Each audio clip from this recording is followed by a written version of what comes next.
relacionada con la inteligencia artificial y temas de propiedad intelectual.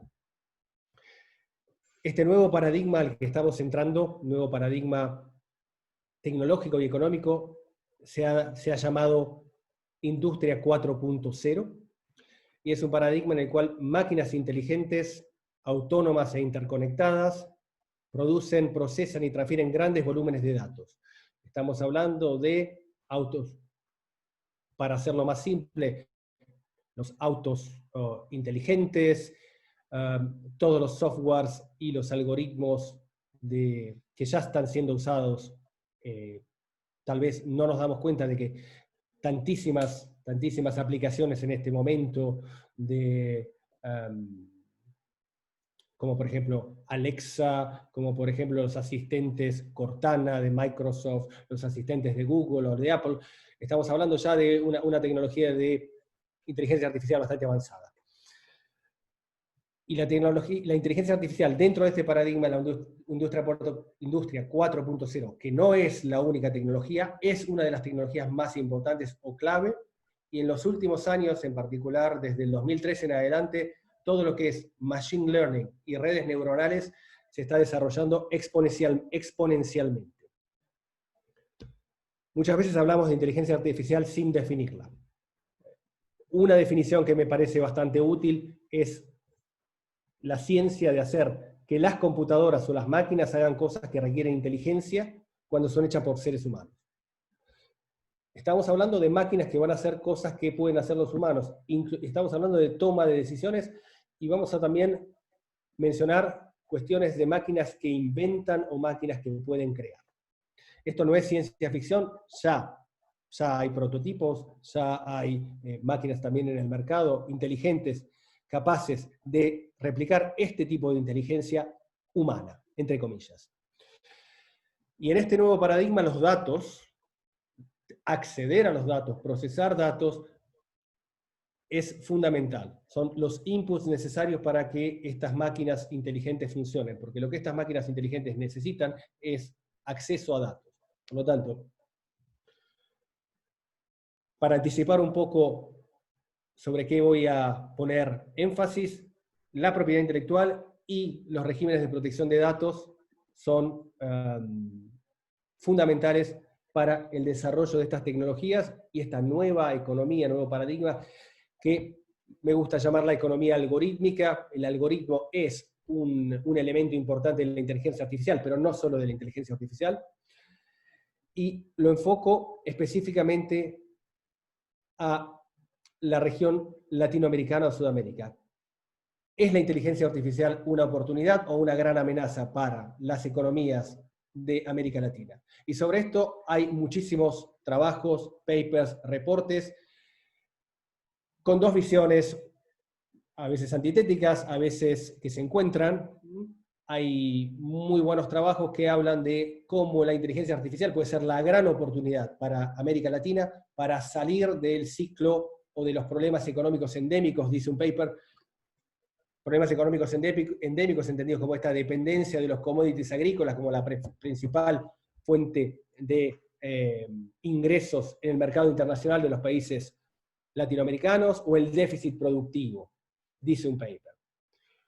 Otro estudio que se basa más sobre el caso argentino insiste que la adopción temprana de inteligencia artificial, la inversión en inteligencia artificial en Argentina, en una etapa breve o anticipada, que serían estos momentos, puede significar, por supuesto, estos números fueron hechos antes del coronavirus, antes de la aparición del coronavirus, así que tómenlos con pinzas. Estamos hablando de un incremento de un crecimiento del PBI por cápita de un 4,4%, señalan algunos autores, y después hay papers o reportes un poquito menos optimistas. Que América Latina, por cuestiones de infraestructura, se beneficiará menos que otras regiones. De hecho, hay un trabajo de PricewaterhouseCoopers de 2017, actualizado en 2019, que prácticamente pone a América Latina en la cola. Y, en general, una cuestión en la que muchos reportes ponen el acento es el efecto que puede tener la inteligencia artificial sobre los trabajos, o sobre los empleos, y muchos señalan que probablemente un tercio, un poco más, un poco menos de los empleos existentes tal vez habrán desaparecido para 2030 en caso de que la inteligencia artificial se expanda como se espera, o se esperaba, repito, antes de la pandemia, que seguramente tendrá algunos efectos en cuanto a estas previsiones. Las políticas públicas para incentivar investigación y desarrollo en inteligencia artificial, que es una de las, justamente es uno de los roles, es una de las importantes funciones que tiene el derecho a la propiedad intelectual, como incentivar, como incentivador de decisiones privadas. Es importante. Cuando hablamos de normas jurídicas, desde una perspectiva económica, son bienes públicos. Son bienes públicos en el sentido de que son bienes de consumo no rival y no excluibles que generan muy valiosa utilidad pública. Por ejemplo, para las empresas, proveen un marco de seguridad jurídica que incentiva inversión privada y la toma de riesgos. Pero también tener políticas públicas claras en el área de la inteligencia artificial puede ayudar a coordinar lo que hace el sector público y lo que hace el sector privado. Puede evitar la duplicación de esfuerzos innecesarios, dispendio innecesario de recursos, y reforzar tanto iniciativas de technology push o de market pull. Y es por esta razón que hay algunos países que en los últimos 3 o 4 años han comenzado a publicar estrategias, marcos globales, generales de políticas públicas para incentivar, integrando lo público y lo privado, la inversión en inteligencia artificial, en tecnología de inteligencia artificial. Los países que menciono, Canadá, China, Dinamarca, la Unión Europea que ha publicado muchos reportes, en particular sobre inteligencia artificial, el último hace muy poquitos meses, Francia, India, Italia, Japón. México y Uruguay son los 2 casos en América Latina, Singapur, Corea del Sur, Suecia, Taiwán, Emiratos Árabes y el Reino Unido ya tienen estrategias nacionales para incentivar la inversión y el desarrollo en inteligencia artificial. Yendo más a lo micro, la pregunta que yo trato de responder en el trabajo que mencionaré al final de esta presentación y que es la base de esta presentación, es si los sistemas jurídicos latinoamericanos, y en particular el argentino, están preparados para maximizar los beneficios, tanto privados como sociales, derivados de esta nueva economía algorítmica, de este nuevo paradigma 4.0, y al mismo tiempo de minimizar los potenciales efectos nocivos o las potenciales externalidades negativas que puede tener, porque esta tecnología va a tener un impacto social también muy fuerte. A esto llamo derecho algorítmico, que es una materia transversal, no es una rama del derecho, lo entiendo como una cuestión transversal a muchas áreas del derecho, y yo me voy a referir en esta presentación, por una cuestión de tiempo, a muy pocas partes, en particular relativas a la propiedad intelectual, patentes y derechos de autor y secretos industriales, pero también es muy importante tratar en conjunto temas de protección de datos personales, derecho a la competencia, esto de una perspectiva de fomento, y también de una perspectiva de minimizar las externalidades negativas y de generar un desarrollo sostenible y equitativo. Es importante también tomar en cuenta qué es lo que va a hacer o qué es lo que se puede hacer desde el derecho laboral, desde los derechos humanos y desde otras áreas, a las que, como les dije, no me voy a referir por una cuestión de tiempo. Yendo en concreto a qué es lo que está pasando en este momento a nivel internacional en materia de propiedad intelectual e inteligencia artificial, el derecho de patentes es una de las áreas claves para el desarrollo. Hay un gran crecimiento, estadísticamente, un gran crecimiento en invenciones relacionadas con inteligencia artificial desde 2013 en adelante, como reseña muy bien y con mucho detalle un reporte de la OMPI del año pasado. Hay algunos datos interesantes, el ratio o la ratio entre papers científicos e invenciones, que estaba en 8:1, 8 papers científicos por cada invención en 2010, pasó a 3 papers científicos por cada solicitud de invención en 2016. Lo que sugiere que la industria está en franca maduración, que ya estamos viendo un mercado para esta tecnología que durante muchas décadas fue pionera. Porque sin entrar en detalles, la tecnología de la inteligencia artificial entró por muchos, que se llaman veranos e inviernos, 2 veces. Pareciera que ahora estamos entrando a otro veranito. Habrá que ver cómo se manifiesta en esta situación en particular de la pandemia internacional. Empresas de Estados Unidos, Japón y China son las que más patentes relativas a tecnologías de inteligencia artificial han registrado, y los sectores con más patentes, estamos hablando de muchas patentes en sectores relativos o en tecnologías relativas a inteligencia artificial, en telecomunicaciones, transportes, ciencias médicas y las tecnologías que hacen de interface o facilitan la interacción entre el ser humano y las máquinas. ¿Cuáles son los dilemas del derecho de patentes? Un derecho de patentes que fue diseñado con un marco de una revolución industrial 1.0. Muchos autores dicen, o muchas empresas dicen, este sistema de patentes no se adapta bien a este paradigma 4.0, no ayuda, no incentiva a que se desarrollen innovaciones basadas en la inteligencia artificial. En concreto, uno de los problemas es el requisito de la novedad, requisito de patentamiento de novedad, porque se hace difícil evaluar debido al limitado alcance del arte previo que se encuentra en estos momentos. Esto es algo que puede solucionarse con el tiempo, pero por el momento hay un limitado arte previo disponible para evaluar la novedad. Otro problema que suele señalar la literatura es la altura inventiva, que también se hace difícil determinar la altura inventiva porque hay pocas personas con conocimientos medios en la materia.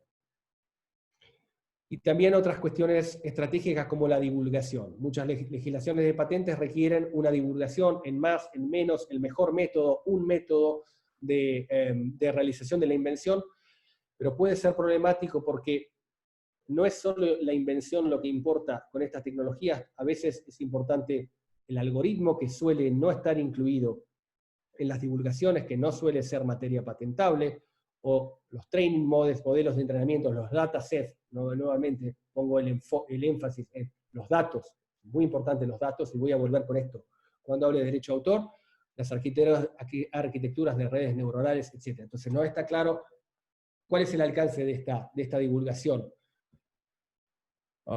deseable, de acuerdo con la normativa actual. En atención a estas y a otras limitaciones, hay otros temas que por cuestión de tiempo no me voy a referir en esta presentación.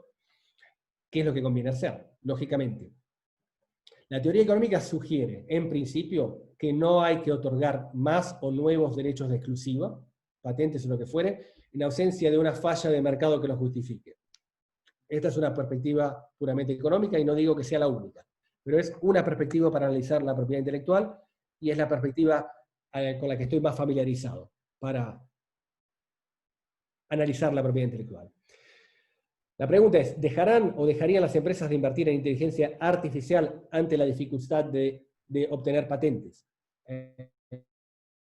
Es interesante un trabajo de los profesores Hilty y Hoffman y otros profesores del Instituto Max Planck, en el cual sugieren, conforme a lo que la teoría económica tradicional sugiere, no es conveniente otorgar nuevas patentes o facilitar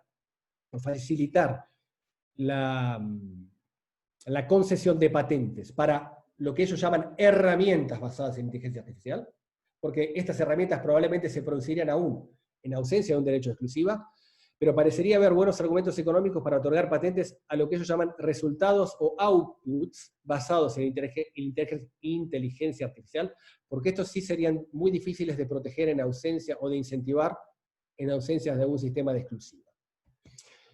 Por supuesto, hay también otra razón para tratar de encontrar un equilibrio entre patentes e inteligencia artificial. El riesgo es que, en caso que las patentes sea muy difícil patentar invenciones relativas a inteligencia artificial, las empresas pueden optar por modelos de innovación cerrados, como por ejemplo los secretos industriales. Y como vamos a ver, hay una tendencia clara en los últimos años de reforzar las legislaciones de protección del secreto industrial. Y esto tendría efectos particularmente negativos para las economías en desarrollo, porque un régimen o un reforzamiento de los secretos industriales, una preferencia de las empresas por esta estrategia, haría mucho más difícil la transferencia de tecnología, especialmente desde países en desarrollo, desarrollados a países en desarrollo. Perdón. Sepan disculpar la velocidad, pero quiero cubrir todas mis slides. Yendo al derecho de autor y omitiendo, como les dije, varios temas, una cuestión que me parece fundamental, que debe encarar el régimen de la propiedad intelectual y el derecho de autor en particular, es cómo entrenar los algoritmos. Y para eso hacen falta datos. Y muchas veces, no solo datos crudos, como se llama, sino obras intelectuales. Algunas de esas pueden estar en el dominio público y eso no sería problemático, aunque Argentina tiene un régimen de dominio público pagante y no está muy claro qué podría pasar ahí. Probablemente nada, pero es un foco de atención. Argentina, Uruguay, Paraguay son de los pocos países que tienen este sistema aún vigente. ¿Qué pasa cuando estamos hablando de que la inteligencia artificial necesita aprender? Es como un niño. Como la inteligencia de un niño también necesita aprender y necesita, como todos necesitamos, accedimos a obras, libros, tratados, manuales, escritos por alguien, protegidos por el derecho de autor. Los algoritmos también. Y muchas veces eso requiere hacer reproducciones de obras, lo cual normalmente es una infracción al derecho de autor si no está autorizado. Y autorizar este tipo de usos, aun cuando haya buena voluntad y se quiera pagar una licencia, significa incurrir en costos de transacción altísimos. Buscar, negociar licencias, lo cual se torna en un desincentivo para el desarrollo de este tipo de tecnologías. Una forma de evitar infringir los derechos de autor cuando la inteligencia artificial necesita acceder a una gran cantidad de obras es el régimen de las excepciones o limitaciones, ex lege o legales.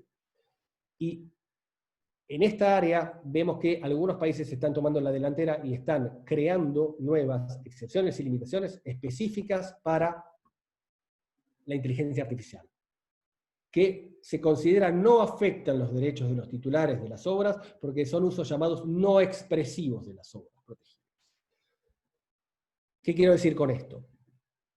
Hay una actividad muy particular, o una tecnología muy particular, una actividad muy particular de la inteligencia artificial, que es Text and Data Mining, o la minería de datos y de textos, que refiere al análisis computarizado de grandes cantidades de datos y obras, para extraer patrones útiles con el fin de entrenar a estos algoritmos. Y a mayor cantidad, los algoritmos van a ser más precisos, por lo cual la masa crítica es importante, y acceder a una gran cantidad de datos es importante. Por lo tanto, habría que minimizar estos costos de transacción para que las tecnologías de inteligencia artificial puedan acceder a gran cantidad de estos datos y de estas obras. Que para algunos actores es el quid de la cuestión. El desarrollo de la inteligencia artificial, al menos a corto plazo, pareciera que depende de estas tecnologías de minería de datos. Justamente, una directiva europea del año pasado, que refiere a muchas cuestiones de derecho de autor, agrega dos excepciones que son de transposición obligatoria para todos los Estados miembros de la Unión Europea, y una de esas excepciones y limitaciones obligatoria, no facultativa, obligatoria, y son muy pocas las excepciones y limitaciones obligatorias que establece la Unión Europea para sus miembros, la mayoría son facultativas, es una para favorecer actividades de text y data mining, justamente para facilitar el entrenamiento de algoritmos y sistemas de inteligencia artificial. Y muchos autores sugieren que esta directiva no es suficiente, hay que ir por algún esfuerzo internacional, porque la investigación y desarrollo, la inversión en inteligencia artificial tiene un carácter cada vez más transnacional, y sugieren que la OMPI también tendría que liderar este tipo de cuestiones, y se habla también de una excepción global para este tipo de tecnologías. Japón, no es sorprendente, otro de los países que lidera I+D en esta área, modificó recientemente su legislación de derecho de autor, artículos 34, 47.4 y 47.5, para permitir acceso a obras protegidas con finalidad de análisis de datos, procesamiento automatizado de datos y verificación de datos, y reproducción incidental por sistemas de inteligencia artificial. básicamente para que no sean infracción. Estados Unidos tiene un sistema muy particular, no tiene un sistema de excepciones y limitaciones, tiene un sistema de fair use, que podríamos llamar de textura abierta. Hay cuatro elementos que un juez debe tener en cuenta para determinar si en un caso hay infracción o es un caso de fair use y por lo tanto un uso tolerable de una obra ajena. Pareciera que algunos autores sugieren que Estados Unidos no tendría mayores problemas por una flexibilidad, especialmente después de la interpretación que hizo la Corte de Apelación del Segundo Circuito que decidió el caso Google Books, y probablemente apliquen este criterio también para los usos no expresivos de obras para entrenar tecnologías de inteligencia artificial. ¿Qué pasa en Argentina? En Argentina tenemos la ley de derecho de autor, de propiedad intelectual 11723 de 1933, todavía vigente, que es una de las más parcas a nivel mundial en materia de excepciones y limitaciones, como muchos de ustedes sabrán. Por ejemplo, es una de las pocas en el mundo que no tiene ninguna excepción específica para facilitar la actividad de archivos y bibliotecas, como destaca un informe de Cruz, encomendado por la OMB en 2017, mucho menos hay alguna excepción específica en cuestión de inteligencia artificial. Creo que esta es un área también para prestar atención.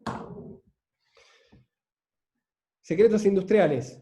Normalmente hay una especie de trade-off o a nivel empresario, una empresa puede decidir patentar y divulgar, o no divulgar y mantener secreto industrial, dependiendo de diversas variables. Las dificultades que mencioné para obtener patentes en el área de inteligencia artificial. La carrera algorítmica entre países, que es clara que países o regiones del mundo están entrando en una carrera algorítmica para ver quién va a tomar la punta de esta tecnología. Tiene que ver con este reforzamiento de los regímenes de protección de secretos industriales, tiene que ver con esto también. Es una alternativa al patentamiento y no es la mejor perspectiva para los países en desarrollo. No es casualidad, en 2016 Estados Unidos sancionó la Defend Trade Secrets Act. La Unión Europea pasa una directiva también para reforzar la protección de los secretos industriales, y en 2017 China también modifica su régimen de competencia desleal, donde hay normas de protección de secretos industriales con la misma finalidad. Hay muchos otros temas que me gustaría tratar, podemos dejarlo para otra oportunidad. Omití en esta presentación referirme a cuestiones de titularidad. Otro de los temas que se discute es: las máquinas pueden ser inventores, las máquinas pueden ser autores. Los casos jurisprudenciales recientes sugieren que no, pero hay algunos países que podrían modificar su legislación para permitirlo, y esto impacta desde la perspectiva de los incentivos, tiene sentido o no tiene sentido. Cuestiones de materia patentable, y la Unión Europea tiene una posición muy particular relativa a invenciones implementadas por ordenador, que podrían ser la vía de entrada de muchas patentes relativas a inteligencia artificial. Datos personales es otro gran tema que merece una charla aparte, pero los datos son los inputs fundamentales, algunos de los inputs fundamentales de la inteligencia artificial. Datos y en muchos casos obras. Por eso es importante tener en cuenta cómo puede el derecho de autor facilitar este tipo de desarrollos u obstaculizarlos, y también el régimen de protección de datos personales. Y como les decía, esto es un brevísimo resumen, probablemente rápidamente e incompletamente expuesto, de un trabajo que va a ser publicado este año en una obra colectiva que va a publicar Routledge, y se llama Algorithmic Law, básicamente el Legal Framework for Artificial Intelligence in Latin America, donde trato todos los temas que mencioné y algunos más, como también el rol del derecho a la competencia y otras áreas del derecho más tradicionales. Les recuerdo, mi idea de este derecho algorítmico es cómo incentivamos para beneficiarnos y cómo minimizamos también los potenciales efectos adversos sobre la sociedad, porque esta nueva tecnología va a tener un impacto muy fuerte en todos los sectores y en todos los países. Aquí me detengo por una cuestión de tiempo, pero quedo a disposición si hay preguntas más tarde. Como es probable que la doctora aún dijo que las preguntas se van a hacer al final, y yo me voy a tener que retirar en un par de minutos, pero les dejo mi mail que está en la primera página de mi presentación. Si hay preguntas, me las pueden mandar a mi mail, y si hay alguna posibilidad de contestarlas o de difundir las respuestas a través de algún canal del CIDE, con mucho gusto lo haré y quedo a disposición. Nuevamente, muchas gracias, Guillermo, muchas gracias, CIDE, por la oportunidad. Lamento no poder quedarme, pero donde estoy es bastante tarde y como les dije, quien manda aquí no me ha dado mucho más tiempo para extenderme en esta exposición. Gracias. Muchas gracias, doctor Marcetti, por tan interesante presentación sobre inteligencia artificial, economía algorítmica y propiedad intelectual. Vamos ahora a presentar a la doctora Viviana Muñoz Telles, que es máster en gestión del desarrollo en la London School of Economics and Political Science del Reino Unido, doctora en gestión de tecnología en École Polytechnique Federal de Lausanne, Suiza, y coordinadora del programa Desarrollo, Propiedad Intelectual y Biodiversidad en South Center. Doctora Viviana, tiene la palabra. Gracias.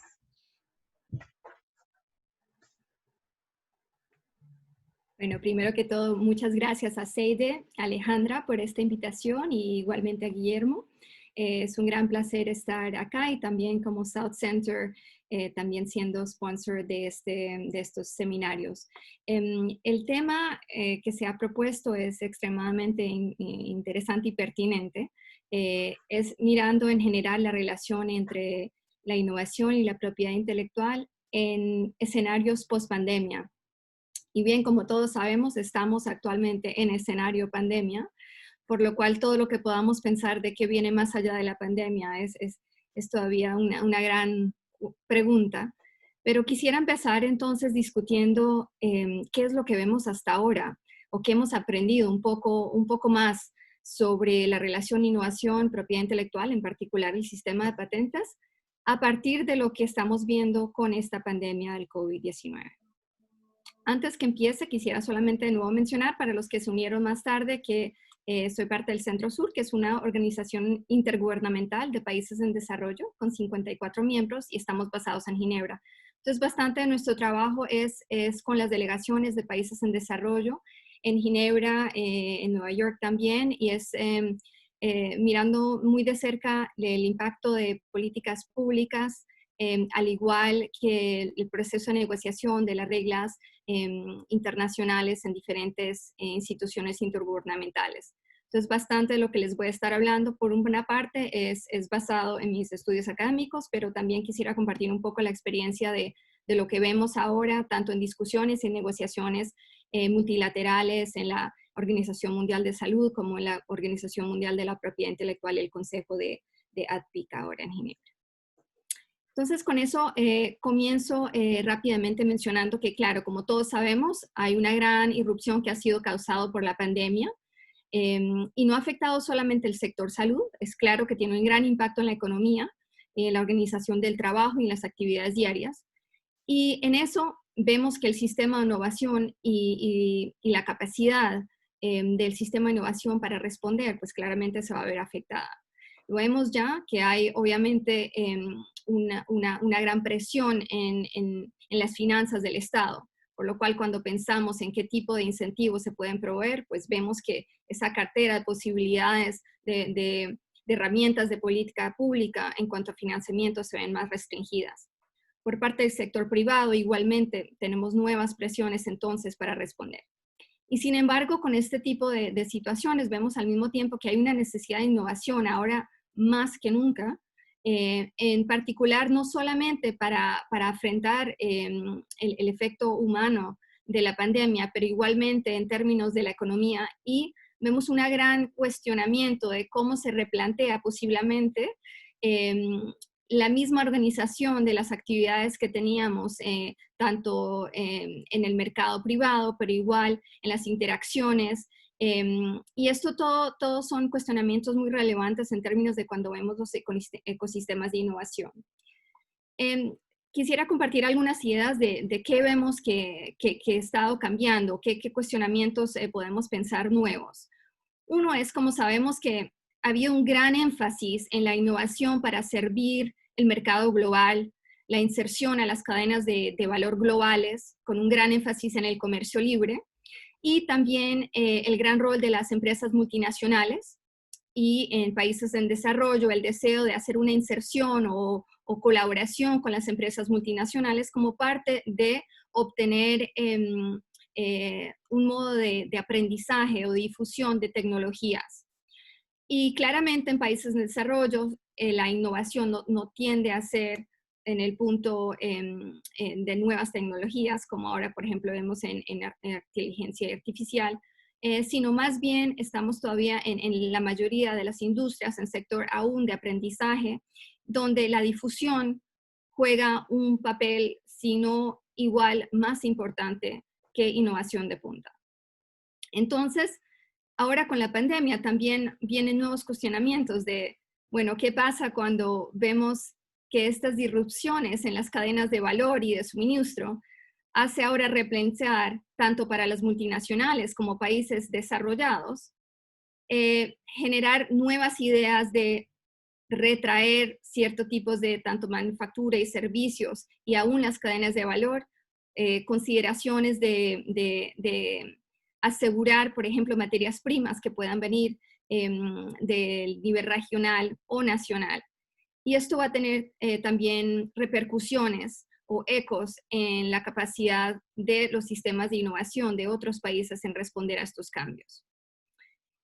Con esto también vemos en general que ha habido, como respuesta a la pandemia, un incremento en la inversión pública para la inversión y desarrollo en el sector, y esto sobre todo para países desarrollados.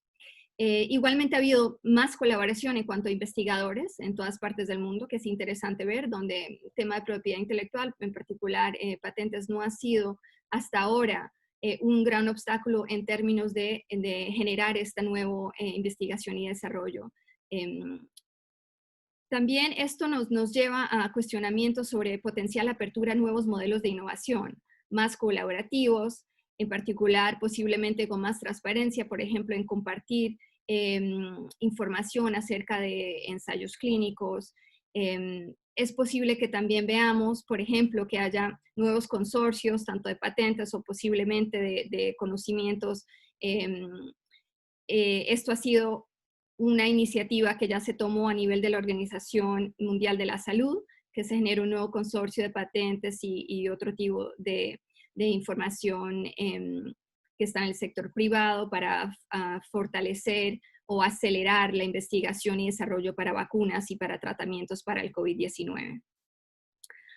Ahora bien, eso era solamente para mencionar un poco de qué vemos que está pasando en general en innovación como respuesta a la pandemia actual. Un punto que quisiera resaltar en la relación de innovación y propiedad intelectual es que las políticas públicas de innovación es lo que debe ser el eje y el guía antes de hablar de una política pública de propiedad intelectual. Hay varios mecanismos de innovación y no necesariamente la propiedad intelectual tiene que ser el eje o el centro en esas consideraciones. Es común que se escuche mucho la importancia o que se diga que es esencial la propiedad intelectual cuando hablamos de promover la innovación. Y sin embargo, esa correlación no es evidente, ni teóricamente ni empíricamente. Como mencionaba también, en adición a la importancia de la innovación, es igualmente esencial enfatizar en la difusión. Y realmente las innovaciones, por un lado, no siempre por el hecho de que haya, por ejemplo, patentes, quiere decir que vamos a ver innovaciones en el mercado, muchas veces no es el caso, y al mismo tiempo podemos ver invenciones que luego no se difunden, y si no se difunden, entonces va a tener muy poco impacto social, o aún si en las industrias o entre sectores. Y entonces es claro, por ejemplo, cuando vemos las nuevas tecnologías digitales, que es esencial que desde la política pública se enfatice mucho más también en la difusión como una forma de innovación, y sobre todo en países en desarrollo, que no consideremos necesariamente que empezamos de una discusión de innovación como nuevo desarrollo de tecnología, sino que también se considere innovación como ese proceso de adaptación de tecnologías que posiblemente ya se han sido desarrolladas, que se adaptan y se aplican en un nuevo contexto, y posiblemente eso genera también nuevas innovaciones y genera nuevo crecimiento y desarrollo más general a nivel social. Ahora, me refiero cuando estoy hablando más que todo al sistema de patentes, simplemente para, como solamente tengo 20 minutos, para no estar muy dispersa en diferentes temas. Pero para hacer un elemento que posiblemente muchos de ustedes ya saben, cuando hablamos de la relación propiedad e innovación, llegamos normalmente directamente a cuál es el problema de cómo capturar el valor agregado de producir una innovación, considerando la dificultad que genera desarrollar una innovación. Y esta situación puede llevar a una subinversión privada en la innovación. Entonces, este es el problema que conocemos como el problema de la apropiabilidad. Y esto ha sido la base para considerar la intervención gubernamental en lo que sería, sin esa intervención, un mercado competitivo. Se considera que si no se producen las innovaciones al nivel que sería ideal o beneficioso para la sociedad, si no hay suficiente inversión privada en la investigación tecnológica y científica, debe haber algunos mecanismos de intervención pública, y entonces, por ejemplo, en los mecanismos de patentes y otras exclusiones, estos derechos se generan con ese ánimo de que pueda haber un nivel de investigación y desarrollo y por ende innovación que sea más beneficioso. Ahora, esto justifica igualmente, como mencionaba, hay otros instrumentos para incentivar innovación, otro tipo de incentivos, tales como los subsidios, como otro tipo de subvenciones y demás que pueden o ser alternativas o complementarios a la protección de propiedad intelectual. Entonces, bueno, con eso queda claro el punto que quería hacer, que realmente la propiedad intelectual puede ser un componente de la política de innovación, pero no necesariamente es central, y que primero debemos enfatizar en el problema que se genera y no necesariamente enfatizar en las ya como solución. Es complejo, como mencionaba, ver el rol de la propiedad intelectual en la innovación, en particular cuando miramos al sistema de patentes. Una fuerte protección no necesariamente conduce a mayor innovación y a beneficios futuros para la sociedad. Y los estudios empíricos son inconclusos. Además, es bastante complejo porque es necesario mirar las diferencias por sectores, igualmente por el tipo de características de las empresas privadas, por ejemplo, el tamaño, otro tipo de consideraciones como qué otro tipo de incentivos hay en estos sectores. Igual, cuál es la inserción global, cómo funciona la dinámica en el sector a nivel global, no solamente a nivel nacional. Y en general es claro que la misión del sistema de patentes es estimular la actividad inventiva y promover la difusión del conocimiento, como mencionaba. Pero esta misión está en constante tensión, y una política de propiedad intelectual que sea razonable debe establecer un equilibrio entre el derecho a excluir y el derecho a utilizar las innovaciones. Y esto no es solamente en beneficio de la sociedad en términos de acceso, pero es igualmente muy importante para la innovación dentro de la misma industria. Se podría limitar la difusión, lo cual puede poner en riesgo la innovación futura, y también puede privar a los potenciales usuarios del acceso a productos necesarios, como es el caso de medicamentos, vacunas, diagnósticos. Y esta relación, aunque se enfatiza menos, queda muy claro, al menos en el artículo 7 del acuerdo APIC, que menciona claramente que la protección y la observancia de los derechos de propiedad intelectual deben contribuir a la promoción de la innovación tecnológica y a la transferencia y difusión de la tecnología en beneficio recíproco de los productores y de los usuarios del conocimiento tecnológico, de modo que favorezcan el bienestar social y económico y el equilibrio de derechos y obligaciones. Y claro, eso es la tensión constante de dar suficientes incentivos a través del sistema de patentes y al mismo tiempo asegurar que haya suficiente difusión.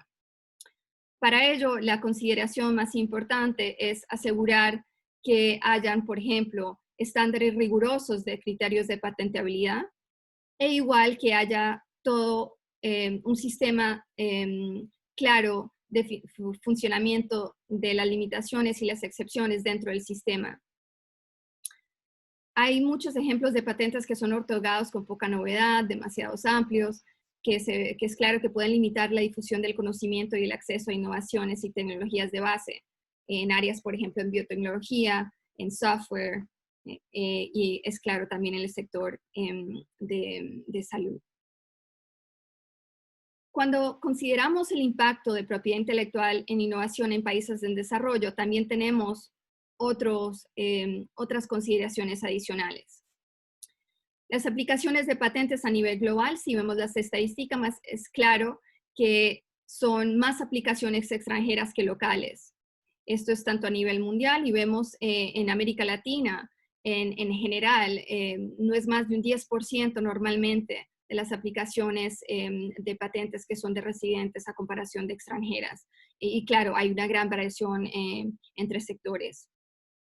Igualmente, cuando miramos las regalías que se reciben por patentes, tienden a ser dinámica entre países desarrollados solamente. Entonces, esto lleva a un cuestionamiento de por qué se da esta poca vinculación o pocas aplicaciones de patentes globales o patentes a nivel global de países en desarrollo. ¿Es porque no hay suficiente protección o es más bien otras causas? Cuando miramos el conjunto histórico de cómo se ha desarrollado el sistema internacional de reglas que reducen el espacio de política nacional para establecer un sistema de patentes balanceado, vemos que normalmente esto fue un proceso progresivo a nivel nacional de consideraciones entre gobiernos, igualmente entre inventores, de la necesidad de proteger invenciones y al mismo tiempo asegurar la difusión.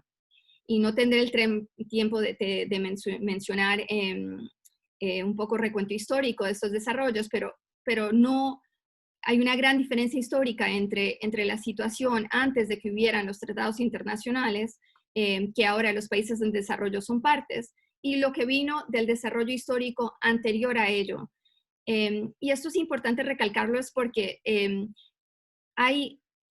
normalmente deberíamos tener una capacidad de establecer un sistema de patentes que realmente encuentre un balance adecuado según el contexto nacional, según, por ejemplo, cuáles son las necesidades de las empresas locales, cuál es esa relación con el sector académico, cómo se está haciendo esa transferencia de tecnología entre el sector académico y la industria local, cuál es esa inserción que ya hay con el mercado global, cuáles son las prioridades, cuáles son los sectores claves que aún hay que proteger de la competencia externa. Y este tipo de consideraciones se ven un poco más en presión, dado a lo que existe ya algunos lineamientos o reglas internacionales en materia de propiedad intelectual que restringen estas capacidades. Entonces, parte del esfuerzo que es importante seguir haciendo como países en desarrollo es seguir abocando por esos espacios de política pública que se puedan dar para equilibrar el sistema de patentes a través de más flexibilidad en el sistema internacional. Y sobre todo, no menoscabar ese espacio que existe actualmente, por ejemplo, con las presiones que se generan con tratados de libre comercio y como sabrán ustedes en las negociaciones muy difíciles que hubo entre Mercosur y la Unión Europea hasta que se generara el nuevo acuerdo de libre comercio. El capítulo de propiedad intelectual fue uno de los más difíciles de negociar y sobre todo en cuanto a patentes. Bueno, sé que no tengo mucho tiempo para extenderme. Quisiera simplemente mencionar nuevamente que en términos de lo que estamos viendo con la pandemia en innovación y propiedad intelectual, un elemento adicional que vemos muy claro es que la inversión privada, en el caso de la industria farmacéutica, no existe por sí sola y el sistema de propiedad intelectual no ha sido capaz tampoco de generar el nivel de inversión del sector privado que pueda luego generar los suficientes beneficios sociales que se esperan. Y por eso vemos un gran incremento en la inversión pública que se genera tanto para la investigación de base y ahora con nuevos incentivos post-innovación. Por ejemplo, garantizando un mercado para ciertos medicamentos. Ahora, por ejemplo, aún con las vacunas para COVID. Es una situación muy interesante ver que normalmente el mercado para vacunas es muy complejo. No existe una demanda constante. Tienden a haber luego precios reducidos para vacunas y por ende no es un mercado de mucho interés para la inversión privada. En este caso, para la pandemia, ha habido un gran interés y es claro que hay financiamiento del sector público para las vacunas en cuanto estén disponibles.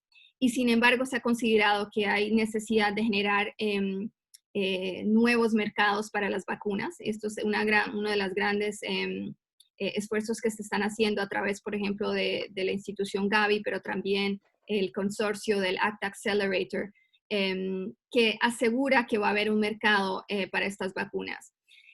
Menciono eso no solamente porque sea interesante para el ejemplo de la pandemia, sino que esto puede ser un importante cambio en futuro para modelos de innovación. Si vemos que es posible generar financiamiento público para tomar ese rol de mercado asegurado para el tipo de innovaciones que se necesitan a nivel social, es posible entonces desvincular esa necesidad de generar derechos exclusivos y se podría pensar en otros mecanismos que generen más colaboración, al mismo tiempo que generen más transparencia, por ejemplo, en cuál es el verdadero costo del desarrollo e investigación que se está haciendo, tanto por partes públicas y privadas, porque es claro que hay mucho financiamiento público también, y al mismo tiempo que haya también más transparencia, por ejemplo, en los ensayos clínicos, en lo que funciona y no funciona, lo cual podría también incrementar el progreso de la innovación en todo el sector.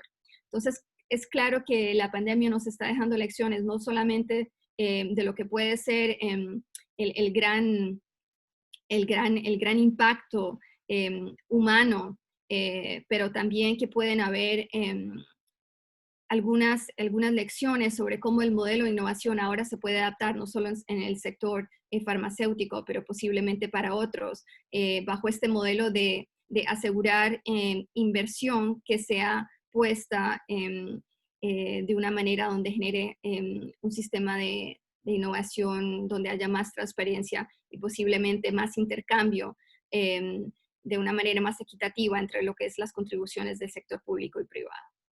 Creo que paro ahí y estaré disponible para más conversación y preguntas siguiendo luego esta presentación o la de los otros expositores, y queda a la orden también para cualquier contacto. Muchas gracias. Muchas gracias, doctora Muñoz Telles, por su clara presentación acerca del análisis del sistema de innovación atravesados por el impacto de la pandemia a nivel económico y de propiedad intelectual. Bueno, es momento de presentar al doctor Eduardo Spitzer. El doctor Spitzer es biólogo, egresado de la Universidad Centro de Altos Estudios en Ciencias Exactas, KS. Tiene un posgrado en la Utah State University. Es director de Asuntos Científicos y Regulatorios del laboratorio ELEA Phoenix. Es miembro del Comité de Expertos en Biotecnología de la Cámara Argentina de Biotecnología y es miembro del grupo de expertos CAB, SILFA, OPS, Vacunas. Doctor Spitzer, lo escuchamos. Gracias. Muy buenas tardes a todos. Antes que nada, agradecer la invitación a este evento. Y bueno, voy a estar compartiendo mi pantalla, si me dan un segundo, así pueden ver las diapositivas que tengo preparadas.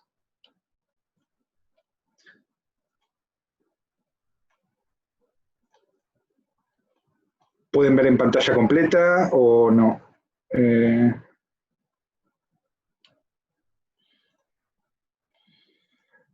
A ver, ahora, ¿ven en pantalla completa? Sí. Perfecto. Bueno, la idea es contarles un poquito lo que es innovación en salud. Hoy en día es muy difícil desdoblarse de lo que es la pandemia. Voy a tratar de al final hacer un poquito más un recondo focalizado en eso. Pero cuando hablamos de innovación, quiero dar una breve introducción. Por ahí todos lo conocen, lo que es el manual de Oslo.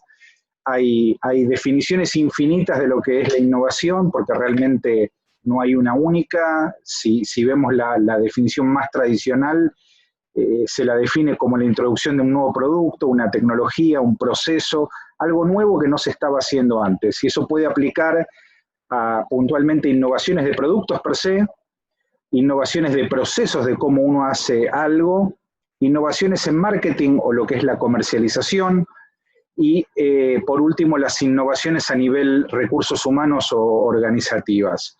Acá hay infinidad de ejemplos para dar, pero bueno, todo lo que es innovación en producto lo podemos ver con nuevos modelos de celulares o nuevas computadoras que salen todos los años. Las innovaciones de proceso es la reducción por ahí de costos o la optimización de la productividad. Todo lo que es innovación de marketing hoy en día, y más que nunca, la pandemia nos ha forzado a digitalizar nuestra vida. Digamos, hoy en día estamos acá en un evento por Zoom, cuando por ahí fuera de pandemia estaríamos disfrutándonos cara a cara en un auditorio. Las compras online, las compras de nuestros alimentos, etcétera, todo esto es innovación. Y bueno, innovación en organización también, porque las empresas se han tenido que reinventar con teletrabajo o maneras remotas de poder hacer que el día a día siga funcionando, pero de otra manera nueva. ¿Qué es la innovación? La verdad que es algo difícil de explicar, pero yo acá les estoy mostrando una foto. Ayer se cumplieron 51 años de que el hombre llegó a la Luna, o sea, más de medio siglo, y es algo que por ahí no está en el subconsciente de la gente y que fue algo totalmente innovativo en su momento, y lo sigue siendo. ¿Por qué? Porque hace menos de 2 meses volvió a salir en los medios. Hay un genio loco lindo que se llama Elon Musk, quien yo admiro, que tuvo la visión de reconvertir lo que era el negocio espacial y generar una nueva tecnología que es la capacidad de poder ir a la Luna o ir al espacio de manera reutilizable. Y esto es innovación sobre algo que hace 51 años hicimos como sociedad. Y no acaba acá, este es un mero ejemplo. Yendo más a lo que es salud, por ahí todos han leído lo que es el genoma humano. El genoma humano es toda la información genética que nosotros tenemos en nuestras células. Es algo que se publicó en el año 2000, 2001. El proyecto del genoma humano costó más de $1 billón, más de $1.000 millones, y con un costo directo de secuenciamiento de $100 millones. O sea, en el año 2000, el equipamiento y el costo necesario para decir que mi genoma era tal costaba $100 millones. Y esto eran equipamientos gigantescos, pisos y pisos y pisos de unos centros dedicados, porque esto fue financiado por el Departamento de Energía de Estados Unidos, y se tardaban meses, si no años, en generar esta cantidad de información. Hoy en día, y siguiendo lo que es la ley de Moore, la ley de Moore es esta ley que dice cuánto van a evolucionar las computadoras año a año, o cuánto más poderosos son los procesadores de una computadora. Hacemos esta analogía que ustedes ven acá, y al día de hoy, en la Argentina, que es el país donde yo estoy, secuenciar mi genoma cuesta $1.000. O sea, en menos de 20 años hemos pasado de un costo directo de $100 millones y meses de trabajo a un equipo que tiene el tamaño de un microondas, que lo puedo tener en mi laboratorio, lo puedo tener en la mesada, y que por $1.000 en menos de 24 horas me informa mi genoma completo. O sea, la ciencia nunca para, la innovación nunca para, no solo desde las ideas, sino desde la tecnología dura como el hardware, que es la que llevan estos equipos atrás. Nosotros cuando hablamos de innovación o de nuevos tratamientos, los científicos tratamos de seguir el método empírico, digamos. Imagínense que estamos trabajando en una empresa o en un grupo de investigación que trata de desarrollar un fármaco o una terapia para una patología. Nosotros seguimos el famoso método científico, lo que plantea Descartes, también aplica a otras ciencias, a las ciencias sociales, pero básicamente lo que hacemos es observar, formular una hipótesis, experimentamos sobre eso, y en base a los resultados sacamos conclusiones y reevaluamos sí o no si esta hipótesis es válida. El desarrollo de fármacos, de tratamientos en salud humana, es algo que tarda muchos años, y al final les voy a contar qué es lo que está pasando con COVID, y requiere inversiones de miles de millones de dólares en algunos casos. Pero lamentablemente, más allá de tener este método científico, que todos estudiamos en la facultad, en las ciencias, en la industria farmacéutica, particularmente los grandes desarrollos no se deben al método científico, sino a lo que llaman en inglés el serendipity, ¿tá? Es un hallazgo accidental, ¿eh? Y eso nos genera gran cantidad de sorpresa. Ahora van a ver por qué, porque las principales tecnologías que hoy en día tenemos, como poder hacernos rayos X, disponer de un microondas, antibióticos o inclusive el teflón que cubre a nuestros utensilios de cocina, han sido descubiertos por azar, por esta serendipity. Alexander Fleming, ¿qué hizo? Por equivocación dejó una placa de cultivo abierta que se contaminó con un hongo que naturalmente genera una forma de penicilina, y él vio que este hongo inhibía el crecimiento de las bacterias que debían crecer de manera natural en esa placa, y esto logró a que él, digamos, ya en el año 1923, pudiera desarrollar el primer antibiótico de uso humano, y esto cambió completamente el curso de la salud humana a nivel global. Si uno ve las tasas de mortalidad de la Primera Guerra Mundial versus Segunda Guerra Mundial por infecciones, es abismal. La Segunda Guerra Mundial contaba con este antibiótico y la primera no.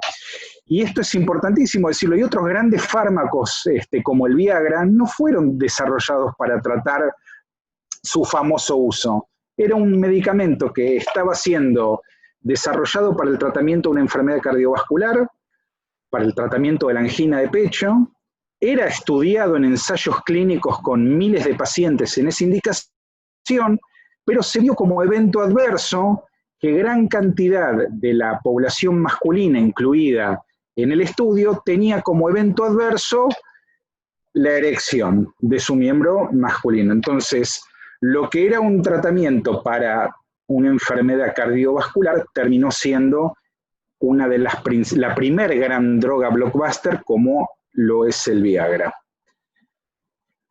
La salud, el acceso a la salud humana es un derecho universal, digamos, ya desde la Declaración Universal de los Derechos Humanos en 1948 se pone en un artículo, digamos, que es necesario la asistencia, el acceso al diagnóstico, a los tratamientos, y es algo que como sociedad tenemos que trabajar. Si vemos lo que es la industria farmacéutica o de las ciencias per se, la industria farmacéutica viene hace cientos de años. El tratamiento de enfermedades a base de compuestos no es algo nuevo. Acá pueden ver, ya desde el año 1200 los alquimistas, que uno los tiene retratados como gente que trataba de obtener oro de cualquier material, realmente no eran eso, sino que eran químicos, eran médicos, eran científicos. Leonardo da Vinci era un alquimista que tenía inclusive tratados sobre salud humana, y básicamente se empieza a tratar al cuerpo humano con extractos vegetales o extractos animales. Ya para 1542, esa imagen que ven ahí es de la primera farmacopea. La farmacopea es un documento que hoy en día está disponible en todo el mundo, que relata todos los pasos que uno tiene que hacer para poder producir y controlar un preparado. En este caso hoy en día son preparaciones farmacéuticas, pero en esa época tenían las recetas de cómo identificar a ciertos vegetales y producir un compuesto, digamos, botánico para el tratamiento de la salud. Ya a finales, digamos, del 1800, cuando nosotros como sociedad entendemos más qué es la química y dominamos más la química, se comienza la revolución industrial farmacéutica. Ya dejamos de depender de estos extractos vegetales, como por ejemplo la aspirina que hoy en día todos tenemos en un botiquín, se extrae de la corteza de un pino, y hasta el 1800 era necesario generar, digamos, biomasa y extraerla de la corteza, ya desde el 1800, principios del 1900, se ha industrializado. Y gran parte de las drogas que hoy en día tomamos en nuestro hogar son producidas de manera sintética en estas plantas industriales. Luego también a mediados digamos, del siglo pasado, porque es 1900, empiezan los productos biológicos, que son productos básicamente que son extraídos de fluidos, de órganos animales y que son terapias de reemplazo. Eso tuvo una revolución industrial a finales del 70, donde nosotros, gracias a entender el genoma, empezamos a manipular organismos, y desde 1980 tenemos, por ejemplo, la insulina humana, que es la insulina que utiliza todo el mundo, producida en levaduras o en bacterias idénticas a las que tenemos en el tracto digestivo, o las mismas levaduras que se utilizan para hacer el pan y la cerveza, que se llaman Saccharomyces cerevisiae. Y luego continuamos innovando, ya desde hace unos 15 años, ahí ven supercomputadoras. Las supercomputadoras son un aliado de la investigación porque nos permiten simular, virtualizar enfermedades o hacer análisis químicos muy complejos que antes tardaban décadas hacerlos en minutos, y ya hay varios productos en el mercado, inclusive de fácil acceso, que han sido desarrollados por computadora. Y lo último que ven acá, que es algo medio raro, que esto, si no saben qué es una célula. Hoy en día estamos en el umbral de la inmunoterapia o de la medicina personalizada, que nos permite no solo no necesitar administrar drogas a los pacientes para una enfermedad, sino que hoy en día tenemos la capacidad de modificar células del paciente para que hagan lo que yo quiero. Más adelante lo vamos a ver. Y la salud, como les decía, es un derecho, es una obligación, pero también para los sistemas de salud es un problema. ¿Por qué? Porque tenemos cada vez más poblaciones más añejas, cada vez más tenemos la expectativa de vida que se va pasando. Fíjense en el gráfico superior a la derecha, la expectativa de vida pasó desde los 65 años a los 83 en muy poco tiempo. Esto era algo que previo en la historia del Homo sapiens tardaba miles de años, si es que llegaba a ser. Lograr 5 o 10 años de expectativa de vida es algo que nunca ha sucedido. Entonces tenemos poblaciones más añejas, poblaciones que viven más, y abajo van a ver, tenemos más pobreza. Entonces esto lleva a los sistemas de salud al famoso dilema de la manta corta. ¿Cómo hago para atender las necesidades de un lado sin desatender a las otras? ¿Y por qué sucede este problema? Porque las drogas más innovadoras, que han marcado grandes cambios en la salud humana, son de alto costo. Acá lo que van a ver son las principales 20 drogas utilizadas a nivel mundial y sus costos en miles de millones de dólares. El rey es Humira, es el famoso adalimumab, es un anticuerpo monoclonal para el tratamiento de enfermedades autoinmunes. Lo que hace adalimumab es capturar una citoquina inflamatoria que contribuye a la enfermedad, y los pacientes tienen que inyectarse día a día de manera subcutánea con un dispositivo esta droga. Y esta droga factura 20.400 millones de dólares al año. Le sigue el apixaban, el Revlimid, tenemos los anticuerpos monoclonales como el Herceptin, el Enbrel, el Trastuzumab, Avastin, etc. Estas drogas, que generan miles de millones de dólares en ventas, generan un gran estrés para los sistemas de salud. Y 15 de las principales drogas ya son biológicas. Los productos biológicos a nivel salud humana y las terapias celulares son lo más innovador y lo que más está generando un estrés financiero por la accesibilidad.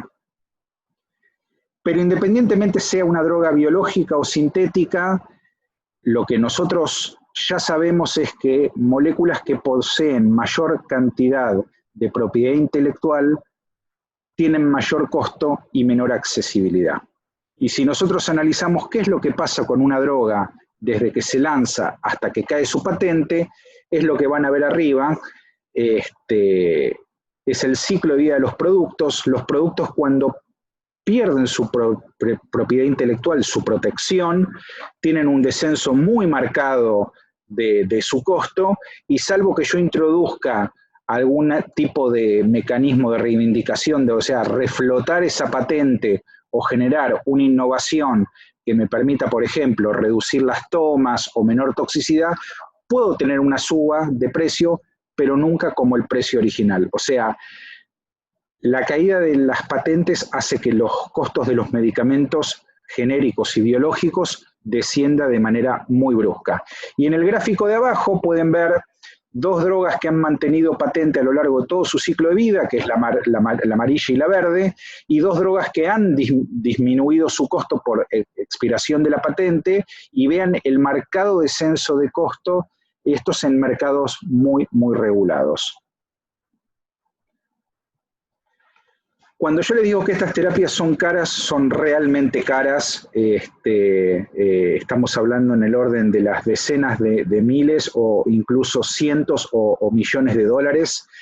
El último anticuerpo monoclonal aprobado para migraña, que se llama IMOV, ha sido un cambio en el manejo de la enfermedad. Digamos, la gente que no vive con migraña no sabe lo que significa vivir con migraña.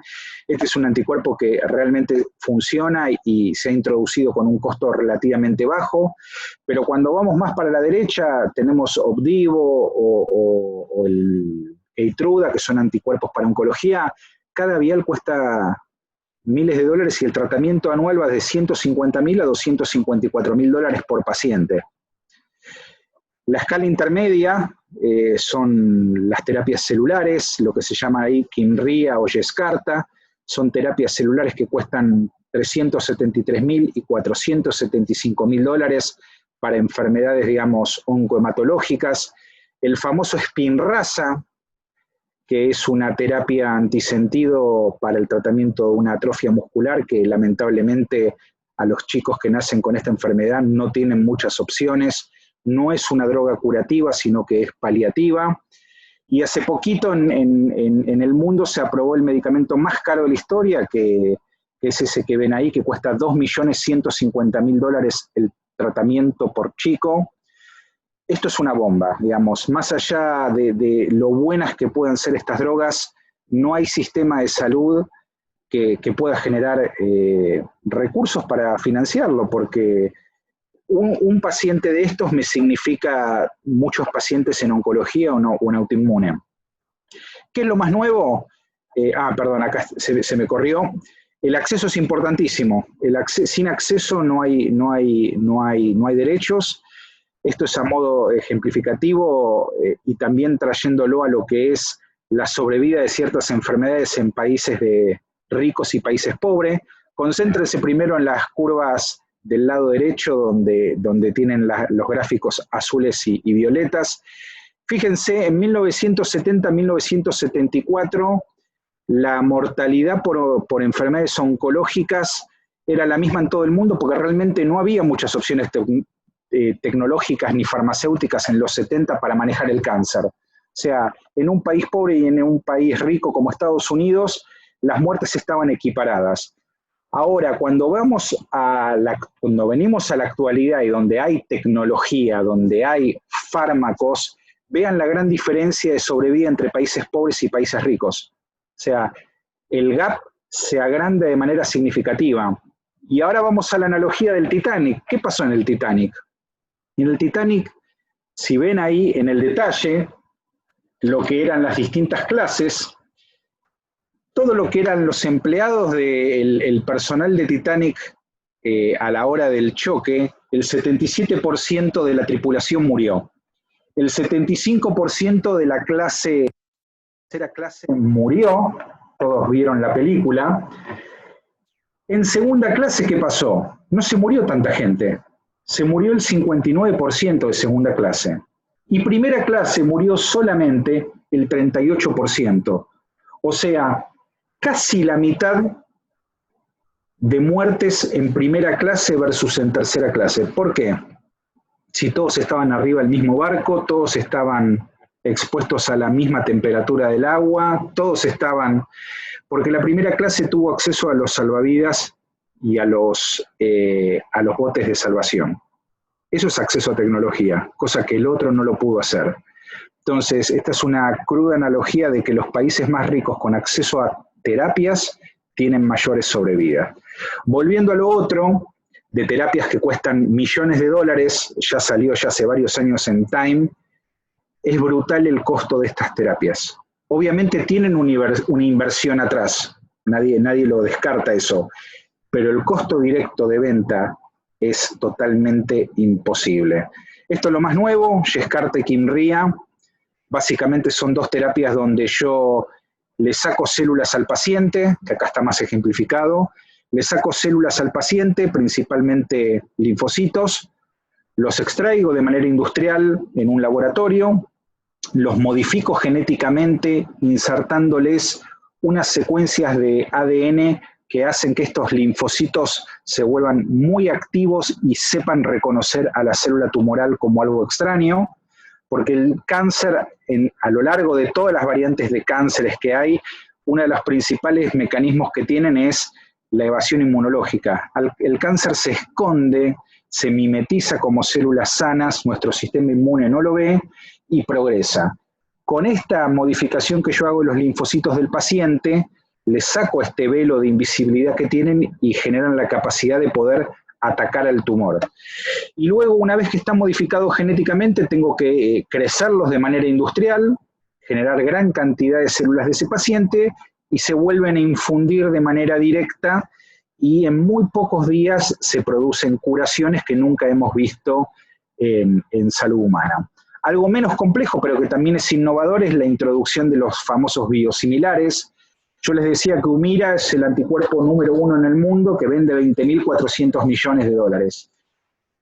Los biológicos no hablamos de genéricos porque realmente es un concepto de drogas de síntesis, pero en biológicos están los biosimilares, que son moléculas que tienen el mismo perfil de seguridad y eficacia, son básicamente la misma molécula fabricada por otro fabricante luego de que cayó la patente, y esto es innovación porque se permite introducir productos con mucho menor costo.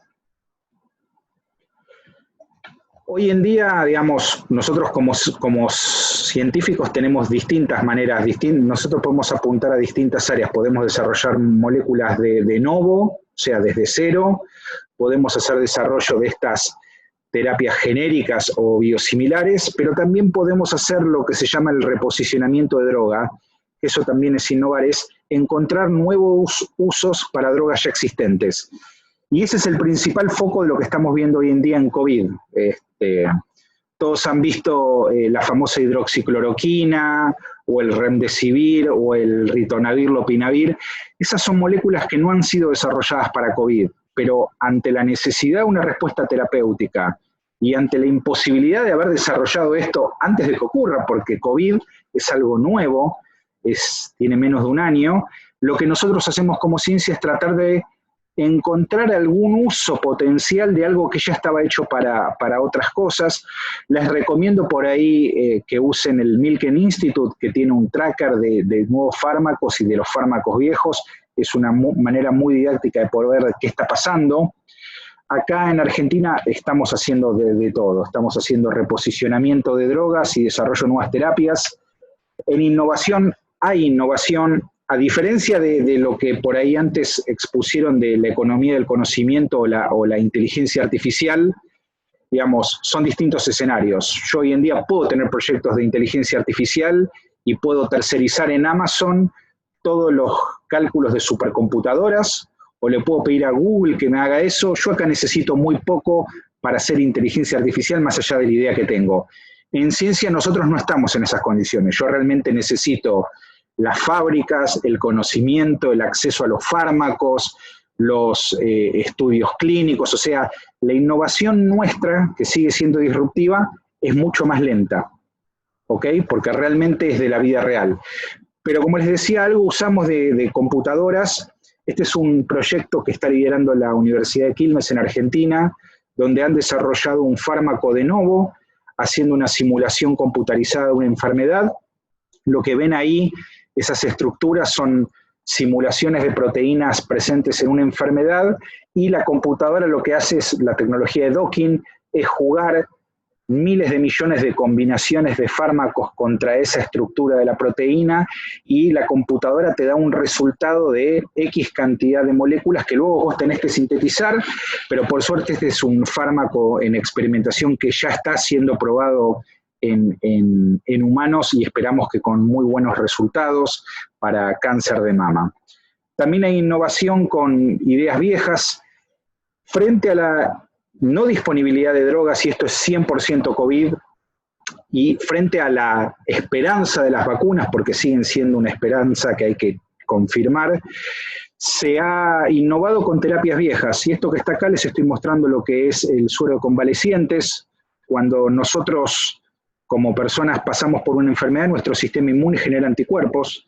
Los anticuerpos son moléculas que frente a una segunda infección vamos a reaccionar de manera muy rápida, y hoy en día en Argentina y en muchos países de Latinoamérica están estos proyectos de suero convaleciente, pero consta en, bueno, yo tengo una persona que se ha enfermado, se ha recuperado y en su sangre tiene estos anticuerpos. Yo tomando estos anticuerpos de los pacientes recuperados y haciéndoles un tratamiento bastante simple de formulación, puedo curar potencialmente a 2 personas y con esto reducir la carga de enfermos. Está siendo probado en nuestro país en muchos estudios clínicos y también llevó a la siguiente innovación, porque para yo poder disponer de suero de convalecientes, realmente tengo que esperar que la gente se enferme, se recupere, y siempre estamos viendo que la tasa de recuperados es mucho menor a la tasa de infectados. Entonces, siempre estamos corriendo atrás de la gallina, como decimos nosotros,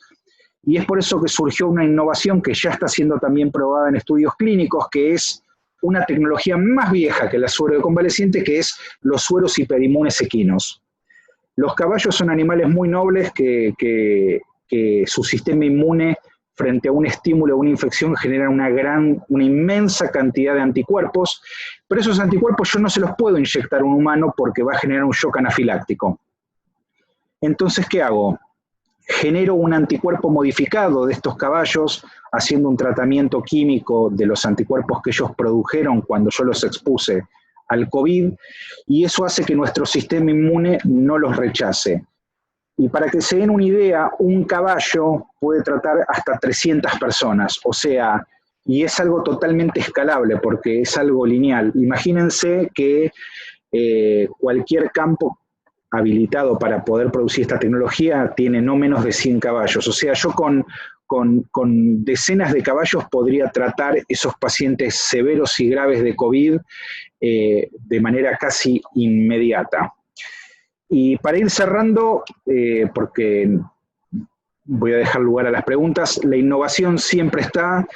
Lo que hoy es innovación, mañana es algo obsoleto. Hay infinidad de proyectos. Al día de hoy tenemos telemedicina, telediagnóstico, tenemos robots en varias clínicas de nuestro país que hacen cirugías de manera remota, reduciendo errores y reduciendo los tiempos de recuperación, minimizando el error humano. Hoy en día tenemos prótesis de tejidos cartilaginosos, principalmente nariz y el tejido cartilaginoso del oído, que se están produciendo en laboratorios de manera genérica para poder tener, digamos, material para reconstrucciones faciales o reconstrucciones quirúrgicas. Se están reinventando los famosos yesos para las fracturas, que eran yesos que tardaban semanas en que nos sacaran y que generaban picazón y que hacían que nuestros músculos se atrofiaran y que todas las contras del yeso tradicional están desapareciendo con impresiones 3D y que son totalmente customizables al paciente. Hoy en día en Estados Unidos uno va a ciertas clínicas, pone el brazo, pasa un escáner y en media hora tengo mi yeso totalmente hidrocompatible, me puedo bañar, o sea, está cambiando la medicina y la salud humana en todos lados. Lo que ven abajo con un celular es un aparatito, Cube Diagnostic se llama, es un aparatito que cuesta $200 y tiene unos cartuchos que me sirven para diagnosticar enfermedades en media hora. Tengo cartuchos para la gripe, para neumonía, están por sacar uno para COVID, para distintas enfermedades. El diagnóstico ha cambiado, sumado a los celulares, porque hoy los celulares en conjunto con por ejemplo, los Apple Watch, que tienen sensores de oxígeno, han cambiado muchísimo la vida del paciente cardiológico, del paciente añoso. Toda esta gente que tiene, gracias a Dios, la disponibilidad de poder tener nuestros teléfonos, no sé si lo sabían, pero la gente que tiene Apple Watch y se cae, Apple te manda una alerta de si estás bien, te pregunta si estás bien porque detectó una caída brusca. Todo cambió. Y también estamos viendo innovación en la ciencia básica, chicos que están en unas carreras de ingeniería y que frente a la noticia de, che, no hay respiradores y la gente que está en COVID y no tiene respirador se puede morir, estamos viendo que están innovando con cosas de la cocina, de la casa. Esto es innovar. Así que con todo esto les agradezco. Muchas gracias. Excelente, doctor, el licenciado Spitzer, la verdad, su presentación también, le agradecemos mucho por, bueno, ilustrarnos sobre temas de salud e innovación. Gracias a los tres, realmente. Bueno, ahora sí, entonces vamos a pasar al espacio de preguntas. Tengo aquí algunas preguntas, tengo alguna para el licenciado Spitzer, que dice, en los casos de terapias de alto costo, ¿la industria local tiene la capacidad de licenciar y producir el producto o entrar al mercado una vez que caiga la protección por patentes? En el caso de las terapias de alto costo lo voy a dividir en dos tipos de productos, los sintéticos y los biológicos. En el caso de los biológicos es donde siempre hay más cuello de botella porque no hay tanta cantidad de empresas que tengan acceso a producir estos biofármacos porque dependen de bioreactores, de células. Está más limitado, pero se puede hacer y hay varias empresas que lo están haciendo. En el caso de las moléculas de alto costo, desde ya que sea sintéticas, que caducó su patente, es un tema de disponibilidad del API, que hay 2 empresas en la Argentina que fabrican principios activos, pero si no, es ir a buscar afuera.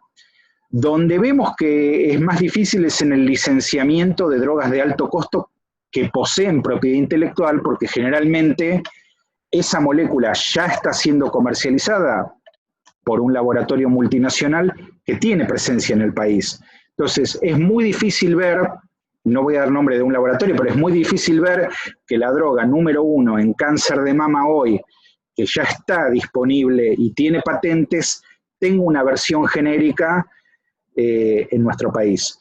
Ahí donde es necesario trabajar, y va a suceder con COVID, no solo con el Remdesivir, sino con las vacunas, es en cómo los sistemas de salud tratan de forzar las licencias, digamos, forzar la accesibilidad mediante el acceso al otorgamiento de licencias compulsivas, y ya lo vimos. Estados Unidos cerró un costo de tratamiento de Remdesivir en $650, y en India y en Pakistán se otorgaron licencias compulsivas y salieron productos por $64 y $60. O sea, es posible siempre y cuando el Estado sea un jugador en esta negociación. Si no, nadie te va a dar una licencia a una droga que genera miles de millones de pesos de ganancia. Perfecto, muchas gracias. Doctora Viviana. Sí, tenemos una pregunta para usted. Tiene que desbloquear el micrófono. La pregunta dice, ¿qué rol tienen las normas de competencia con los fines de incentivar la transferencia de tecnología norte-sur y la innovación en los países en desarrollo?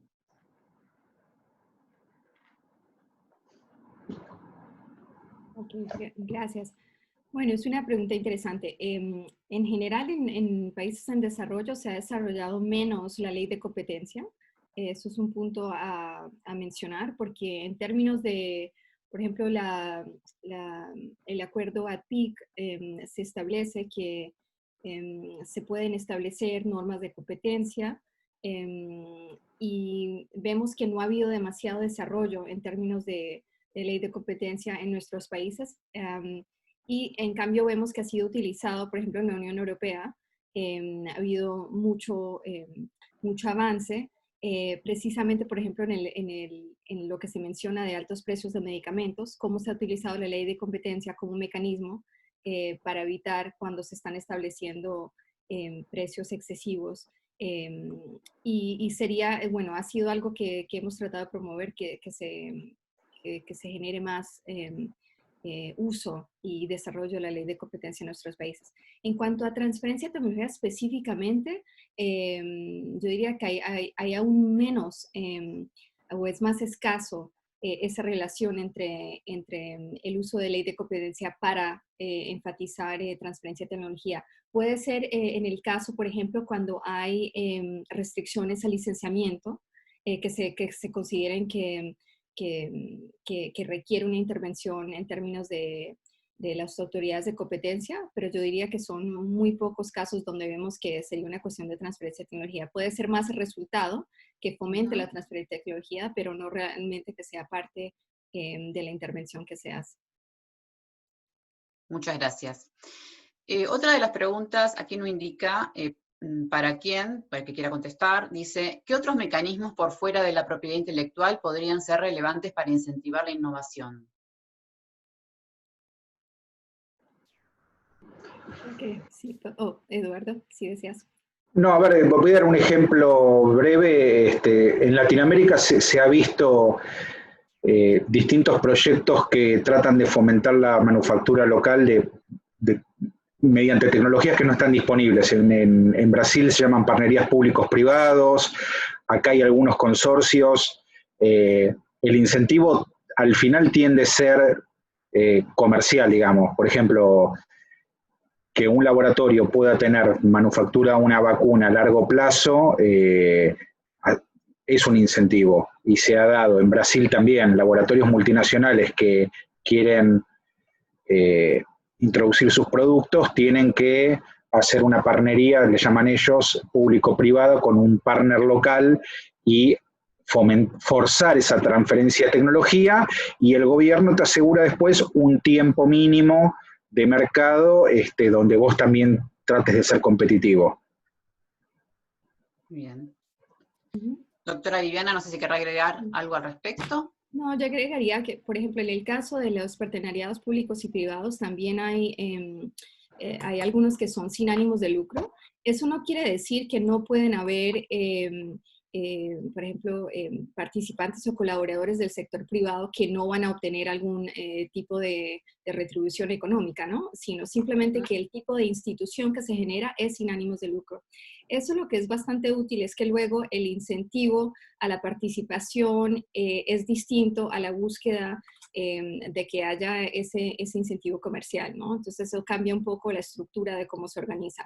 Esto ha funcionado bastante bien, por ejemplo, para enfermedades, para países que afectan, bueno, más poblaciones pobres, donde realmente no hay mercado, donde estaría interesado de todas maneras el sector privado. Entonces realmente hay una falta de mercado completo, y este tipo de instituciones sin ánimo de lucro pues buscan generar primero que todo financiamiento. Entonces, normalmente son fundaciones filantrópicas o sector público, pero también hay actores privados que entran a ser parte de la colaboración, por ejemplo, en la parte de manufactura, si no hay la capacidad en el sector público, y se paga por el trabajo, pero realmente uno de los elementos importantes es que hay mucho más transparencia en qué es lo que se está aportando, cuánto es el costo, por ejemplo, de si va a ser el proceso de manufactura o qué es lo que se necesita. Todos los componentes se van viendo de una manera más transparente, y se asegura a través de este tipo de institución que se genere la innovación desde el principio, los estudios que se necesitan, hasta el final donde se produce, y se establece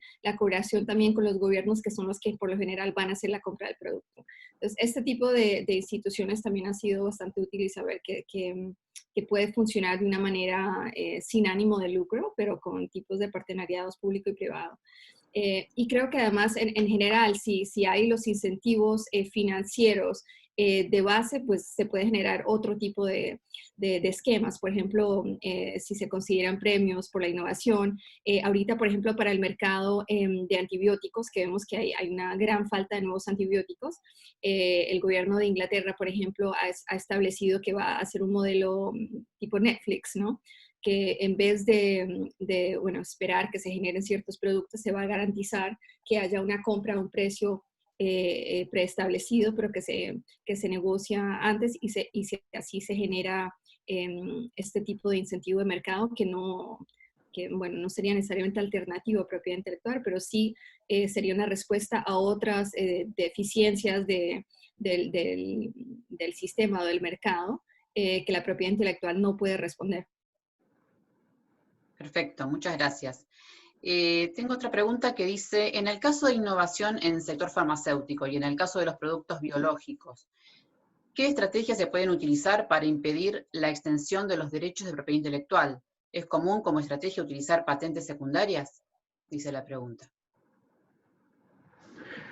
Sí, en el caso de biológicos y más todo lo que es la categoría de anticuerpos monoclonales, hay mucha discusión. Hace poco salió un reporte de IMAC sobre los principales anticuerpos monoclonales, donde hace un análisis y realmente la patente primaria que ya ha caducado muestra que todo lo que es extensión de patente o el evergreening es un problema también para biológicos. Y es un problema principalmente por la complejidad, porque todos estos biológicos están formados a partir de proteínas, y cuando vos ves la patente madre de todo esto, son totalmente reivindicativas y es hasta muy difícil en el análisis en detalle para un examinador de patentes saber dónde está parado. Pero sí, es difícil el bloqueo de segundas patentes. Bueno, muy bien. Y por último, tengo esta pregunta que dice, un segundito,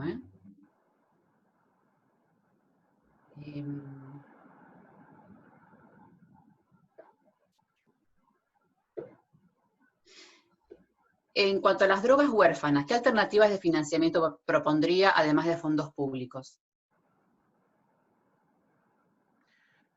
El financiamiento de drogas huérfanas para mí debería ser a riesgo compartido, porque a modo general, para todo aquel que no lo sabe, una droga huérfana en realidad es para poblaciones muy acotadas, muy chicas, que casi siempre tienen una base genética.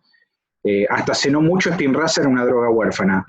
Y lamentablemente hay mucha judicialización en ese campo de la salud, como en todos, pero en ese puntualmente, en donde el primer recurso que tiene el laboratorio sponsor de la tecnología es fomentar el recurso de amparo para generar, digamos, el acceso a ese medicamento al paciente. Y muchas de las drogas que están en ese ámbito de drogas huérfanas realmente no tienen demostrada seguridad y eficacia, o por lo menos no tienen una evaluación tecnológica que permita al financiador saber si realmente conviene o no darla. Entonces, ¿por qué digo debe ser riesgo compartido? Es que el sponsor debería decir, bueno, yo tengo esta droga, yo te la doy a un precio si funciona. Si no funciona, no te la cobro. Eso sería una muy buena herramienta para fomentar el uso de drogas huérfanas en los sistemas de salud que no las pueden pagar, porque no hay una droga huérfana, no hay una. Y si la encuentran, por favor, mándenmelo por mail porque me va a instruir. No hay una droga huérfana de bajo costo, lamentablemente.